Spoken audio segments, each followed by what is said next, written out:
안녕하세요. 이번에는 감압 밸브에 대해서 공부를 해볼 겁니다. 감압 밸브는 유체를 이송하는 시스템에서는 다양한 장소에서 많이 사용되는 건데, 말 그대로 압력을 감소시킨다고 해서 감압 밸브라고 하고, 해당 영상에서는 소방용 감압 밸브에 대해서 설명을 해보려고 합니다. 감압 오리피스는 다른 영상에서 할 거고요. 말이 꼬이네요. 감압 밸브. 적는 김에 좀 많이 쓰는 말들 중 하나가 감압변이라고도 많이 부르죠. 변은 일본에서 밸브를 부르는 말이고요. 말 그대로 압력을 감소시키는 밸브를 의미합니다. 그러면 먼저 우리가 감압 밸브를 왜 쓰는지 이걸 알아야겠죠. 우리가 그냥 간단하게 해볼게요. 스프링클러로 보는 게 제일 간단하시겠죠. 뭐 전단, 유수검지 장치 이런 건 다 빼고 그릴게요. 여기가 뭐 최저층이 뭐 지하 3층이라고 하고, 요 꼭대기층이라고 하고 25층이라고 해볼게요. 우리가 펌프의 양정이라는 건 요 제일 먼 놈을 보통 기준으로 설계를 하게 될 텐데, 제일 먼 놈이라기보다 모든 헤드에서 또는 모든 방수구가 되겠죠. 법에서 요구하는 최소 방사 압력을 만족시키는 게 펌프의 양정이 됩니다. 근데 우리는 최소 압력과 최대 압력을 모두 규정하고 있어요. 자, 예를 들어서 이 펌프의 양정이 200m라고 해볼게요. 이 200m라는 건 제일 마지막 헤드에 0.1 메가파스칼 이상이 나오도록 하는 양정이 되겠죠.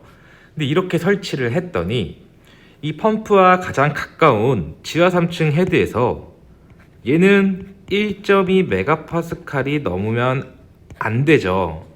미만이 돼야 되는데 얘가 200m라는 거는 2 메가파스칼인데 이 저층부에서 압력이 초과한다는 거죠. 그러면 이거를 우리가 어떻게 해결을 해야겠다. 그러면 방법이 너무 많은 게 있는데 예를 들어서 죄송합니다. 펌프를 뭐 2개 설치해서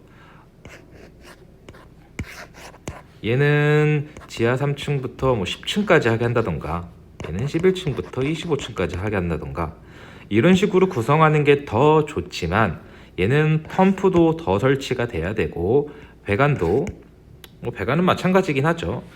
펌프가 더 설치되는 게 가장 큰 문제죠. 펌프가 비싸기도 하고 점유 면적을 차지하기 때문에 우리 분양 면적이라든가 또는 기계실 면적을 더 확보해야 되는 단점이 있는 거죠. 그래서 우리 여기다가 감압 밸브를 달아서 요 뒤로는 1.2 메가파스칼로 나가게 하고 요 2 메가파스칼은 저 위로 가게 하자. 이런 식으로 구성을 하는 시스템 강화용 감압용으로 사용도 되고, 또는 더 많이 사용하는 건 실질적으로 최저압력 경감용으로 많이 사용이 됩니다. 최저압력 경감용이 무슨 말이냐면 같은 설비에서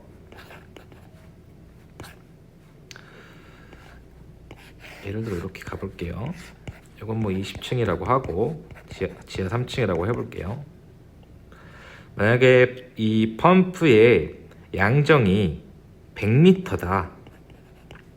그러면 얘는 1 메가파스칼이기 때문에 우리는 배관이 일반 배관용 탄소관관인 KSD 3507을 사용을 할 거고요.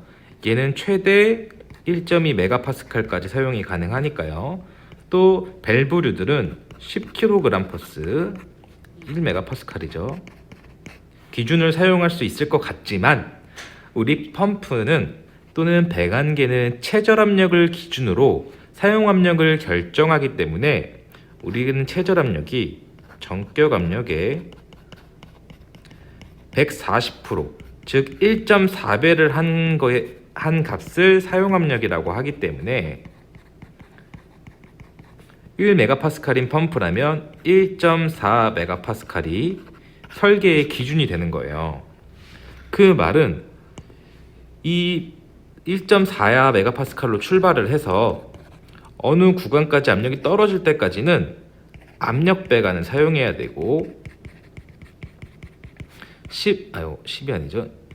20kg짜리 밸브를 사용해야 된다는 거죠. 이게 당연히 비싸다. 그리고 시스템계의 압력이 높은 건 별로 좋은 게 아니기 때문에 최저 경감용이라는 건 이 펌프의 전격 양정이 100m인데 우리가 설계를 할 땐 사용 압력이 140m라고 보고 배관과 밸브를 선정을 해야 되지만 이 펌프의 바로 앞에 감압 밸브를 설치해 버리면 이 2차 측은 1차 측이 얼마여든 100m로 나가게 내가 설계를 해 놓겠다 라는 뜻이 되는 거죠. 그러면 이 감압 밸브 전단까지만 압력 배관을 사용하고 감압 밸브 후단에는 일반 배관과 10kg짜리 밸브류를 사용할 수 있게 되는 거예요. 이게 최저 압력 경감용이 되는 거고, 시스템 감압용은 우리가 최대 방사 압력 미만이 나오도록 시스템을 구성하기 위해 사용되는 것을 말합니다. 그렇다면 이제 이런 경우들이 있죠. 우리가 압력 배관을 잘못했네요. 압력 배관을 사용하지 않기 위한 경우도 있지만, 예를 들어서 펌프의 양정이 150m라면 어차피 압력 배관을 써야 되지만 주의하셔야 될 게 150m에서 또 1.4를 곱하면 200m가 넘어요. 그럼 압력 배관 스케줄 넘버도 40짜리로 더 두꺼운 거를 적용해야 되고, 밸브류도 20kg가 아닌 30 또는 40kg짜리 밸브를 써야 된다는 거죠. 참고로 20kg까지는 가격 차이가 엄청 많이 나진 않는데 그 이상으로 가게 되면 좀 비쌉니다. 정말 체감이 되게 많이 이제 비싼 게 되고, 감압 밸브 설치 시에 또 주의해야 될 점이, 우리는 감압 밸브가 제가 계속 비싸다고 말씀을 드렸기 때문에 이전 바이패스 영상을 보시면 아시겠지만 게이트 밸브, 스트레이너, 감압 밸브, 또 게이트 밸브, 그리고 이렇게 표기를 할게요. 글로브 밸브가 설치가 될 거예요. 게이트, 얘 스트레이너, 얘는 글로브요. 당연히 얘가 감압 밸브죠. 프레셔 드롭 밸브라고도 하고. 자, 보시면 얘는 또 아셔야 되는 게, 당연히 이 감압 밸브 압력을 설정해야 될 거 아니에요. 2차 측이 얼마로 나갈지. 그래서 1차 측 압력과 2차 측 압력을 봐야 설정이 되기 때문에 우리는 이걸 기본적인 감압 밸브 구성으로 볼 수 있어요. 그러면 우리가 이제 용어에서 일반 감압 밸브와 균합 방지용 감압 밸브라는 게 있는데, 균합 방지용은 특별한 건 아니고 말 그대로 1차 측과 2차 측이 동일한 압력이 되는 걸 방지하겠다는 건데, 이건 진짜 아무것도 없어요.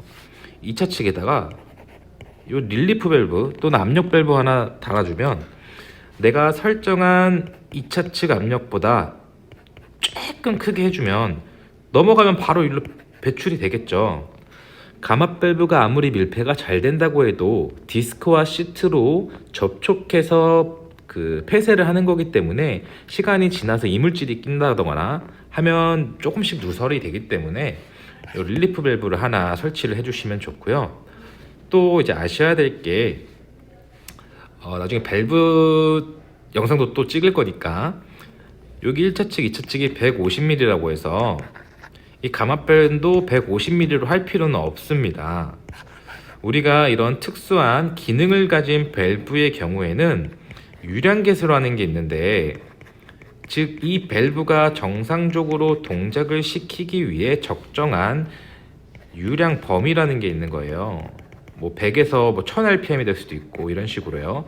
그거에 맞는 밸브의 규격을 선정해 주는 것이 적합하다는 것을 아셨으면 좋겠습니다. 그리고 또한 이게 감압 밸브가 우리가 이렇게 한 개를 많이 설치하는데요. 소방에서는 원래는 이렇게 제가 그려볼게요. 빨간색으로 그냥 겹쳐서 그리겠습니다. 두 세트를 설치하시는 게 좋습니다. 이게 왜 그러냐면 이렇게 된 경우엔 한 개는 대용량, 한 개는 소유량으로 설치를 해주는 거예요.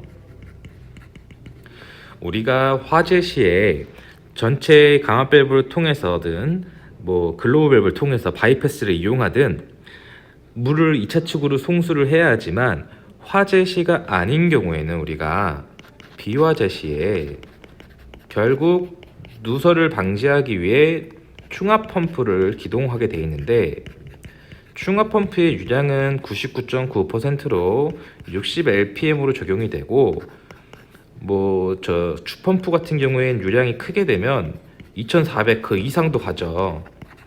그럼 이 감압 밸브가 2400rpm짜리 한 개만 들어가 있다면 60rpm이 통과를 해야 될 때 얘가 정상적으로 동작을 하겠냐는 거죠. 우리가 이런 거를 이제 헌팅 현상이라고 하는데, 정확히 뜻을 말씀드리면 조정이 한 번에 안 되는 걸 말해요. 내가 원하는 건 값이 올라갔을 때 딱 해서 도달하는 걸 원하는데, 실질적으로 그래프를 보면 이렇게 해서 점점 간다는 거죠. 그래서 이 현상이 실제로 발생하는 걸 우리가 보면 감압 밸브가 텅텅텅텅 하면서 열렸다 닫혔다가 반복되게 되는 거예요. 그래서 설계를 할 때 대유량 소유량을 보통 보면 60rpm만 소유량으로 보진 않고 대유량을 한 80% 정도, 소유량을 20%의 유량을 통과하게 해서 전체 유량이 100%가 2400이라면 2400이겠죠. rpm 정도가 통과할 수 있는 밸브를 이렇게 병렬로 설치하시는 게 시스템에서 더 안전성이 있습니다. 잠깐 시끄러워서 영상을 잘랐는데 이제 그럼 감압 밸브의 원리에 대해서 한번 보자는 거죠. 이 원리는 기본적인 원리고, 그 실제로 감압 밸브를 제작하시는 그 조건, 상태, 형태에 따라서 조금씩 다 변동될 수 있기 때문에 기본적인 원리에 대해서만 참고해 주시면 좋겠습니다. 일단 이거를 쉽게 이해하시려면 몇 가지를 정하고 해야 되는데요. 이제 1차 측 압력, 2차 측 압력, 스프링 압력, 첨자가 1, 2, S라는 점만 알아주시면 됩니다. 먼저 살펴보실 건 가장 기본적인 직동식, 즉 스프링식이죠. 이게 가장 저렴하고 정확도가 떨어지죠. 이게 생각보다 저도 처음 이 감압 밸브에 대해서 공부할 때 어려웠거든요. 근데 설명을 잘하면 되게 쉬운 거였는데 잘해주신 분이 없었습니다. 예. 자, 볼게요. 밸브가 지금 이렇게 생겼다는 건 이게 지금 위로 올라가면 닫히는 거죠. 얘가 지금 스프링이고요. 요즘 물결 돼 있는 게 다이아프램이에요. 다이아프램은 쉽게 생각하시면 이렇게 탄성, 유연성이 있다고 생각해 주시면 되고, 힘을 받으면 고무줄처럼 부풀고 또는 풍선처럼 유동적이라고 생각해 주시면 돼요. 이건 쉽게 생각하면 핸들인데, 얘를 조이면 스프링 힘이 세지고 풀면 스프링 힘이 더 약해지는 거죠. 즉 이 구조를 살펴보면 1차 측 압력이 파란색으로 해볼까요? P1일 거고요. 2차 측이 P2일 거예요. 그리고 이 스프링이 힘이 PS인데, 이 PS는 지금 이쪽으로 가해서 이 밸브 디스크를 열려고 하고 있을 거예요. 자, 보시면 PS는 개방하려고 하는 상태입니다. 잠시만요. 그리고 P2는 여기 다이아프램에 압력이 이렇게 가해지는 거예요. 즉, 이 다이아프램엔 이쪽에서는 스프링이 되어 있고 이쪽에서는 디스크가 되어 있기 때문에 매달려 있기 때문에 이 다이아프램의 움직임에 따라서 밸브 디스크가 여기 디스크입니다. 얘가 시트고요. 시트가 얘죠. 그래서 다이아프램이 위로 올라가면 밸브가 닫히는 거고 다이아프램이 밑으로 내려오게 되면 밸브가 열리게 되는 거죠. 즉, 이 스프링 힘은 개방을 시키려는 거며 고정값이 돼요. 처음에 세팅된. 즉, PS보다 P2가 작으면 개방이 될 거고요. 밸브가 PS보다 P2가 커지면 폐쇄가 될 거예요. 여기 보시면 PS는 개방을 하려고 하고 있고 고정된 값이고요. P2는 압력이 상승하게 되면, 즉 2차 측 압력이 상승하면 다이어프램을 밀어서 밸브를 폐쇄하려고 할 거고 2차 측이 개방돼서 사용하는 물의 양이 많으면 압력이 저하돼서 이 스프링이 밀어서 밸브를 개방하게 되는 거죠. 자, 들으시니까 아주 간단하죠. 즉, 스프링의 힘과 2차 측의 힘이 서로 싸움을 해서 스프링이 셀 때는 밸브가 열리고 2차 측 압력이 올라가서 2차 측이 세지면 밸브가 폐쇄되는 구조가 직동식 감압 밸브의 작동 원리가 됩니다. 여기까지는 아주 쉬우실 거라 생각합니다. 자, 이제 뭔가 비슷한데 좀 다르죠. 파이로트식은 내부 균합식이냐 외부 균합식이냐 설정하는 거에 따라서 좀 차이가 있는데요. 제가 구성한 건 개념을 알기 위해 좀 쉽게 해봤습니다. 얘도 똑같은데 아까랑 다른 게 얘가 추가됐죠? 얘가 파이로트 밸브예요. 파이로트 또는 파일럿이라고도 부르죠. 쉽게 생각하면 얘는 2단 구성을 한 거예요. 그래서 더 유량 범위를 올리고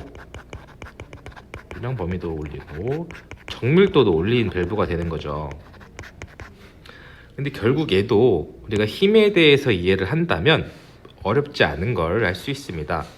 먼저 메인 밸브를 봐볼게요. 얘 메인. 그러면 얘도 처음에 이렇게 살펴보면 스프링이 밀고 있을 거예요. 얘는 고정값입니다.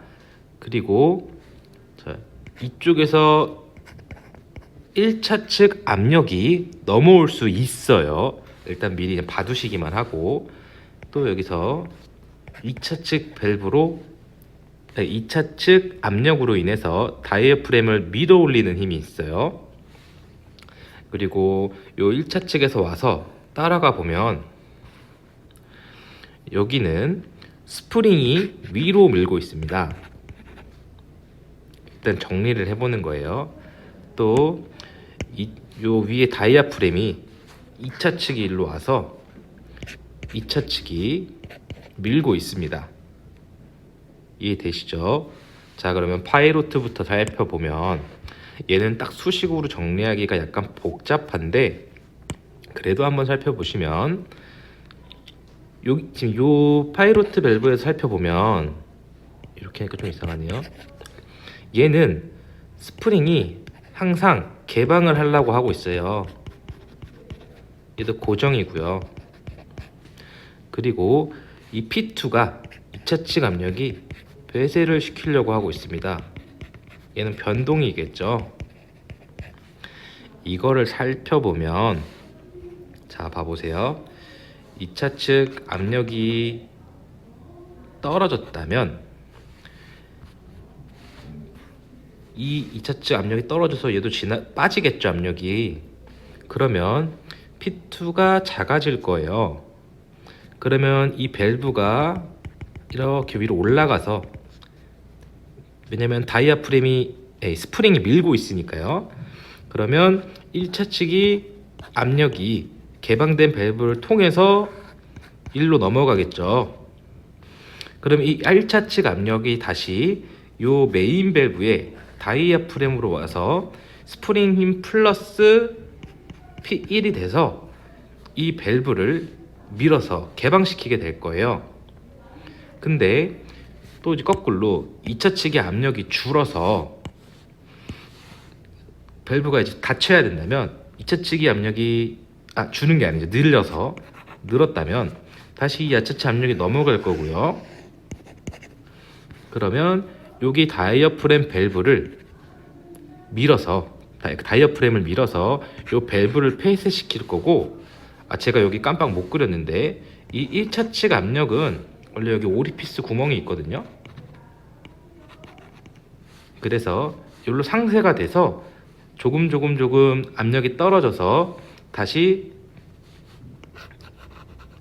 그 스프링 힘보다 2차 측 압력이 세져서 이 밸브 디스크가 밸브를 폐쇄하게 되는 구조예요. 저는 쉽다고 생각했는데 막상 설명을 해보니까 약간 어려운 것 같기도 하고, 결국 파이로트식이든 여기 나오는 요 직동식이든 요 세 가지 압력의 싸움이거든요. 이 구성을 1단으로 하냐 2단으로 하냐, 내부 균합으로 하냐 외부 균합으로 하냐, 이런 방식에 따른 차이만 있을 뿐이지 뭐 크게 다를 거는 없습니다. 그리고 요즘에 이제 강압 밸브의 주의사항을 몇 개 살펴보면, 제발, 제가 저번에도 말씀드렸지만 설치 높이를 조작 가능한 장소에 좀 설계를 해주시고요. 시공이 문제가 아니에요. 시공하시는 분들도 낮게 하고 싶은데 공간이 없는데 어떡합니까? 설계 때 고려가 돼야지. 그리고 요즘 성능 위주 설계에서는 그 강압 밸브도 성능 시험 배관을 구성하게 되어 있어요. 왜냐면 강압 밸브 설치해 놓고 한 번도 동작을 안 하는데 얘 성능이 나오는지 진짜 감압이 잘 되는지 테스트 해보자는 거죠. 쉽게 좀 그래도 어떻게 생겼는지 정도 봐야 되니까 이제 그려보면요. 여기서 이제 T를 따서 제가 강압 밸브를 안 그렸네요. 이렇게 가겠죠. 요즘 보편적으로 그리는 거 보면 여기 압력계 달고 여기도 달고 여기다 이제 릴리프 균합 방지용 달아주고, 이제 똑같죠. 여기는 펌프랑 여기에 유량계 달고 글로벌브 달고 이런 식으로 이렇게 바이패스까지 짜죠. 성능 시험 배관까지 추가도 하니까 이런 것도 있다 정도 알아주셨으면 좋겠습니다. 그리고 이제 소방 배관은 바이패스 배관을 해주는 게 저는 맞다고 생각을 하고요.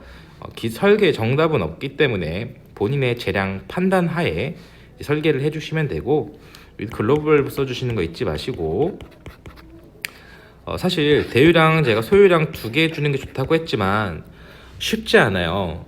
설계 때 반영을 해도 현장에서 빼는 경우도 있고 빼면 안 되냐고 연락 오는 경우도 많습니다. 왜냐면 강압 밸브가 원체 비싼 데다 1개 다는 거와 2개 다는 게 가격 차이가 있고, 사실 저희 소방 쪽뿐만 아니라 모든 설비 쪽, 건축 쪽도 마찬가지겠지만 가장 힘든 게 이전 현장에서는 안 그랬는데 너는 왜 그러냐, 참 듣기 싫은 말이죠. 이유에 대해 설명을 해줘도 결국 떼고 싶어서 연락이 온 거기 때문에 빼주시면 안 되냐면 빼주게 되고, 이런 좀 현실적인 문제도 있습니다. 이번에도 도움이 좀 되셨으면 좋겠습니다. 감사합니다.